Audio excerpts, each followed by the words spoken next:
Hello everyone, I'm Jill from Gumleaf Crochet and Yarn, and today I'm going to show you how I sewed this crochet block onto an existing cushion cover. It's really super easy once you know how. The way I've made this cushion saves you from having to get the sewing machine out, and for me that's a big win. Alright, you need, of course, your crochet block, be it one of these beautiful intricate patterns from Jen Tyler of the Floral Hook, or something like this. Wouldn't that make a cute little girl's cushion? Super cute. But the name of the game for this project is no sewing machine.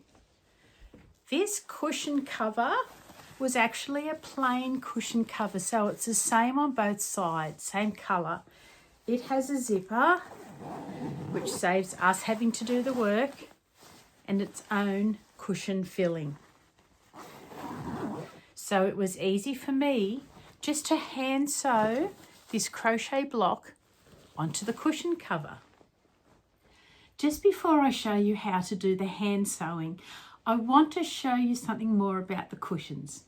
I do know that our Spotlight, so it's our craft and homeware store, does sell cushion covers in multiple colours that come without the stuffing in the middle. So that could be a really good option for you, because you might be able to get one that suits the colour of your project, like this one did. Oh, couldn't believe how perfect this colour was. So I was in luck with this. I have also a yellowy mustard cushion, which is looking rather worn and just not very nice. So I could easily make a crochet block and sew it onto the front of this cushion. I would actually take it off and wash it first this time, because I forgot to do it with this one. Now I'm going to have to wash this by hand. But again, this one has the zipper. That saves us from having to sew zippers in, which can be an absolute nightmare. And making buttonholes, I also find my sewing machine plays up a treat on me. So if I can avoid doing that, it's just a good thing. I originally thought that this crochet block would fit exactly onto the cushion cover, but it didn't. So I'll try and get in focus here. I had to sew it and leave a little bit left over the edge, and I didn't know how that was going to work out. But you know what? When it's sitting on the lounge, it's absolutely fine. So it doesn't matter if your work is a little bit bigger, because you just sew it on where it fits. Now here's an up close of my sewing, and doesn't it look terrible from there? It is just the simple whip stitch. So in and out, in and out, in and out, all the way round. It honestly didn't take long at all. It was a matter of minutes. That looks terribly messy up close. Let's go back again now so it looks better. But I'll show you how to do that in a tick. As well as sewing it all around the edges, I turned the cushion case inside out, and I just did big hand sewing of all the heavy areas of the crochet block where there's lots of pattern going on, which is this big circle here and the four corners. That way it keeps the crochet more stable on the cushion case. All that you need to do this project is your crochet block, a cushion cover, some yarn that is quite neutral so it doesn't stand out, scissors and a needle. Let's pop some of our cotton on our needle, and that way I can show you how to do the whip stitch. Here we go. That was a good eye. Now I pull it down nearly to the end. You can double it over if you want to and tie a knot in the end if that makes you feel happier and that your sewing would be more secure. I tend not to. I don't know why. It's just how I do it. There's no right or wrong with that one. Then what I do first is pick up your cushion cover, sew in and out, leave a little tail, say 5 times, 2, 3, 4 and 5. 4 is probably enough, but anyway, we did 5.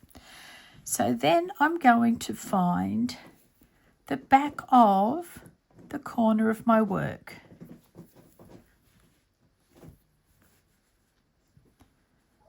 There, that's situated nicely. Now you pick up your crochet work and your cushion cover, fold it over a bit so you can see what's going on. And all you do is pop your needle into the fabric and then into the crochet and pull it out.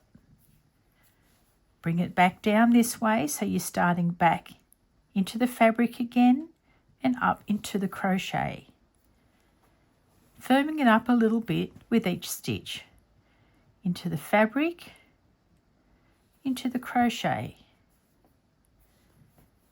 Fabric, crochet. Okay, yeah, I can actually firm that all the way if I want to. That is your whip stitch. Into the fabric, into the crochet, over and back. In, and out, back to the start. In, out, back to the start. Just like that. Now there is one other stitch that you could use.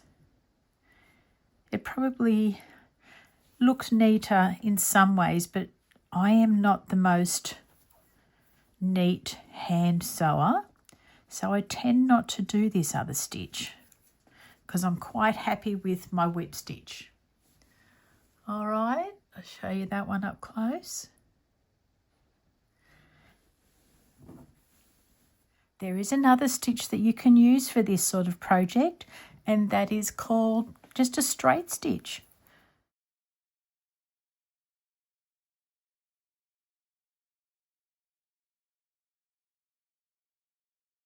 One, 2,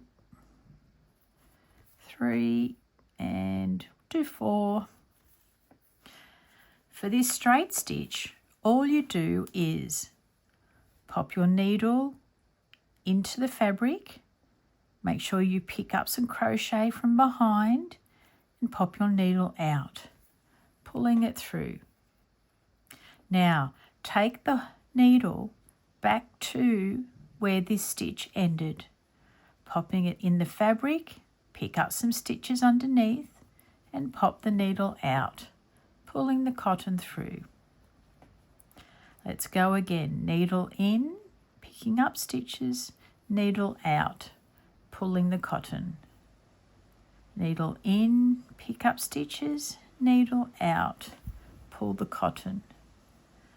Needle in, pick up stitches, needle out, pulling the cotton.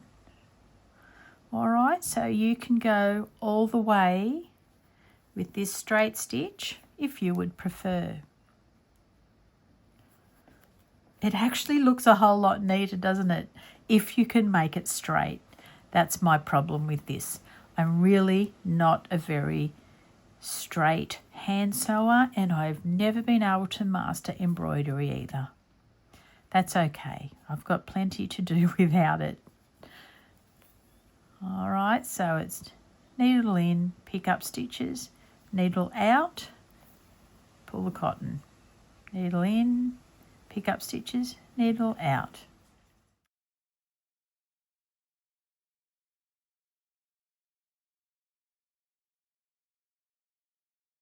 Okay, I hope this has helped you to figure out how you can make a cushion cover without having to go through the whole drama of buying fabric, buttons, zippers, and having to sew up a cushion cover to sew your crochet block onto. I will see you all again as soon as possible, guys.